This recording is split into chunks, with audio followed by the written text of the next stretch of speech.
Salut à tous, comment allez-vous? On se retrouve pour une nouvelle vidéo et cette fois-ci voilà le premier épisode de mon matériel de pêche 2019 pour l'ouverture du brochet. C'est parti. Le brochet ouvre très bientôt, on est tous dans les starting blocks, on prépare notre matériel et moi le premier.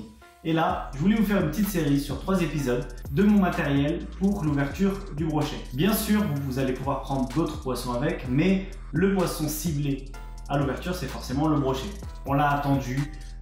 Il nous manque, il est vraiment dans notre veine, là on le sent passer, on a vraiment envie d'aller pêcher. Et d'ailleurs ça se voit, j'ai remarqué, pendant la fermeture il y a souvent des commentaires pourris, il y a souvent des commentaires pourris et du coup, peut-être ce sont les gens qui sont un peu frustrés de ne pas pouvoir s'exprimer, de ne pas pouvoir aller pêcher. Et je l'ai ressenti, je pense que vous aussi vous le ressentez, le fait d'être un petit peu stressé, un petit peu angoissé, de ne pas pouvoir se divertir au bord de l'eau. Ça y est, ça va arriver très bientôt.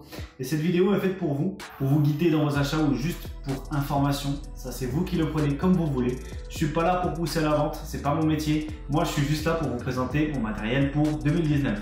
Allez, c'est parti, on commence tout de suite par, vous savez très bien, je vous ai fait une vidéo mardi sur mes nouveaux partenaires et cette fois-ci, je vais utiliser cette année la XNLT3 en 150 grammes, d'accord? Donc ça suffit largement. C'est un ensemble Big Bait. Donc pour le moulinet, c'est le Komodo SS de chez Okuma, Robustesse. C'est ce que je cherche, hein. Honnêtement, je cherche pas la légèreté. Quand tu pêches au Big Bait, t'as pas besoin de légèreté, il n'y a pas de souci sur ça. Il est très bien équilibré avec cette canne, même si je la trouve un petit peu souple encore en pointe. Mais ça devrait le faire pour lancer des poids de 110, 115, 120 grammes, ça suffit largement. Au niveau de la tresse, j'ai mis du 27 centièmes. Il ne faut pas voir léger tout simplement parce que c'est pas par rapport à la résistance pure et dure du combat, c'est plus par rapport au fait que quand on lance, parfois ça se bloque dans les anneaux et vous savez que avec la force, vous pouvez casser et perdre beaucoup de leurre. Donc je préconise une tresse en 27 centièmes, 25 centièmes, et c'est juste 25 centièmes. 27 centièmes minimum jusqu'à 30, 35 comme vous voulez. Ce qui est bien, c'est que ce moulinet est vraiment fait pour le Big Bait. Un prix avoisinant les 250 €. C'est vrai que c'est un petit peu cher. Mais comme je dis toujours, une canne casting, où le prix on s'en fout. Mais le moulinet est très important de mettre un petit peu plus d'argent. C'est un investissement, mais c'est quelque chose qui normalement ne devrait pas bouger par rapport à un spinning. Pour finir avec la canne, un talon assez long. Une longueur de 2,51 m, c'est idéal pour lancer des gros swim baits ou des gros shad, etc. Donc je pense que ça va être le combo très utile pour ce début de saison. Alors au niveau du fluorocarbone, c'est Big Catch de chez Asso. C'est un fluorocarbone en 80 centièmes, ça suffit largement, c'est très solide.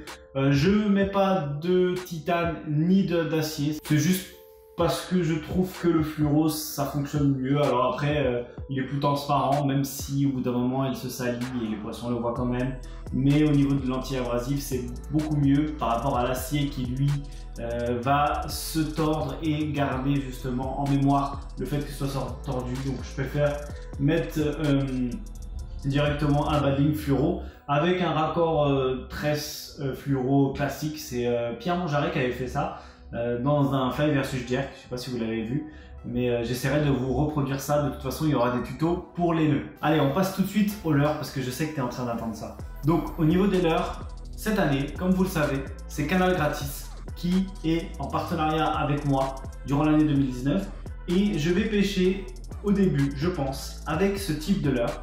Donc, c'est un Etel, tout simplement une imitation d'un burbout, je sais pas comment ça se prononce. Et c'est un grub tout simplement d'une taille de 28 cm pour un poids de 75 grammes. C'est déjà une belle bouchée pour le brochet. Alors il faut savoir que début de saison, logiquement, on parle d'une manière générale, même s'il y a des cas exceptionnels, mais logiquement le brochet va se nourrir de grosses proies. Pourquoi? Tout simplement parce qu'il sort de frais, donc il est un peu fatigué. Toi-même tu sais que quand tu as... Non, je passe les détails, mais il est fatigué, du coup il va plutôt privilégier les grosses proies que les petites proies. On parle d'une manière générale, bien évidemment. Hein, on sait très bien que si par exemple dans ton plan d'eau tu n'as que des petites proies, forcément il va pas s'attaquer, il va moins s'attaquer aux grosses proies. Il va surtout cibler les petites proies. D'accord? Donc ce type de leurre est vraiment très sympa. Alors sa spécificité à celui-là, même si je vous ferai un tuto spécifique à ce leurre, c'est qu'il est long. Donc déjà ça fait quelque chose d'assez massif. Et c'est aussi le fait qu'on peut le ramener vraiment doucement. Et Allier la taille et le fait de ramener doucement, c'est souvent un combo très prenant pour les poissons, ils adorent ça, du coup je vous le conseille. Je l'ai armé avec un montage shallow parce que celui-ci c'est vraiment pour pêcher en shallow, même si vous pouvez y mettre une tête plombée classique avec un montage shallow derrière, ça marche aussi très très bien. Alors cette fois-ci on change de catégorie, cette fois-ci on passe sur du shad et c'est le Hooligan Roach, 21 cm pour 115 grammes, il est assez lourd, vraiment dense, ça veut dire qu'il a énormément de matière au niveau du corps et il a une queue vraiment très prononcée comme vous pouvez le constater, mais de toute façon je vous ferai un tuto spécial pour ce leurre. Alors pourquoi l'utiliser celui-là? Tout simplement parce que celui-ci va déplacer beaucoup d'eau et il va émettre vraiment des grosses vibrations avec sa grosse paddle. Ça va aussi pouvoir faire bouger les poissons. On reste toujours dans le ratio déplacement, dépense énergétique et masse calorique de la proie. Au niveau des coloris, celui-ci c'est un Fire Tiger. Ça dépend de vos eaux, effectivement, d'une manière générale. On continue à parler généralement. Quand les eaux sont claires, on va tendance à mettre des coloris naturels. Et quand les eaux sont mâchées, c'est-à-dire teintées, on va tendance à mettre des coloris un petit peu plus flashy. Même si c'est pas toujours vrai. Effectivement, ça c'est d'une manière générale, donc on peut suivre cette règle tout au long de l'année, mais certains moments de la journée, par exemple le matin quand le temps est assez sombre, ça peut passer des coloris très flashy, et le soir, bizarrement, les coloris très foncés fonctionnent aussi, ça fait une sorte d'ombre qui passe au-dessus du brochet et ça peut être vraiment très bon. Au niveau du montage, pareil, c'est un montage shallow, celui-ci est vraiment fait pour pêcher en shallow, c'est-à-dire que de profondeur entre 0,5 et 2 mètres. C'est vraiment très utile. J'y ai rajouté un petit screw, un petit plomb ici en dessous pour pouvoir lester et équilibrer un petit peu plus le leurre. Vous allez voir de toute façon dans les animations comment ça marche. Et pour finir, on reste dans la catégorie des shads, mais des shads un petit peu plus profilés pour pêcher un petit peu plus creux, même si celui-ci marche très bien en shallow. C'est le Fat Nose, à ne pas confondre avec le Flat Nose. Le Fat Nose, c'est tout simplement gros nez, voilà, donc vous ne pouvez pas vous tromper. Celui-ci fait 23 cm pour 60 grammes, donc il est assez léger, mais sa spécificité, c'est qu'il est ultra souple, d'accord? Donc à la moindre tirée, il va s'animer, donc vous allez pouvoir le ramener vraiment doucement, à la manière d'un net-tail.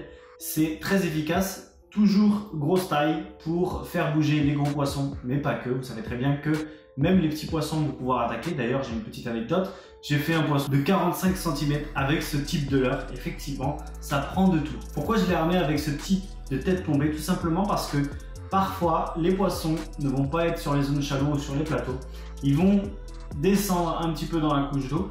Et ce leurre-là va vous permettre de nager dès la descente. Donc grâce à sa souplesse, le leurre va s'animer naturellement à la descente et ça va être plutôt très prenant. Je tiens à remercier mes partenaires qui m'ont permis d'avoir ce matériel pour cette année. J'espère en faire bon usage et faire du très gros poisson en début de saison. Vous aussi, si vous avez d'autres combos ou d'autres leurres à conseiller, dites-le dans les commentaires. Je me ferai un plaisir de vous répondre ou alors communiquer entre vous. C'est ça aussi le but et l'espace commentaire est dédié pour cela. J'espère que vous avez apprécié. La semaine prochaine, ce sera une vidéo sur mon ensemble polyvalent en spinning. Et la semaine d'après, ce sera une spéciale power fishing. Voilà. Merci à vous d'avoir regardé. On se retrouve très bientôt. Bye bye.